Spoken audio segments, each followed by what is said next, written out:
Quan mires algú als ulls, pot passar que sentis alguna cosa especial. Una fiblada a l'estómac, un batec a les temples o la falta sobtada d'aire. Sigui el que sigui, pot canviar-te la vida per sempre. La primera vegada que vaig veure la Sofia, vaig saber que era la nora de la meva vida. Va ser a la terrassa d'una cafeteria, un estiu, fa més de 20 anys.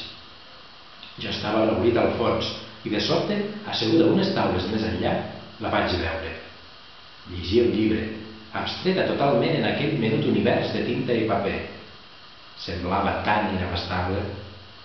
Com puc interrompre-la sense quedar malament? Vaig preguntar-me.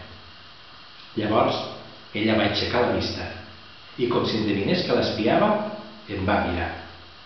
Hauria volgut fondre'm, però en lloc d'això vam mirar-nos en la distància. Que guapa que és! Vaig témer que pogués llegir-me els pensaments mentre encara dubtava. Segur que em mira a mi? Vaig buscar darrere meu i als costats. Estàvem sols i el cor em va fer un salt, però no va ser només el cor.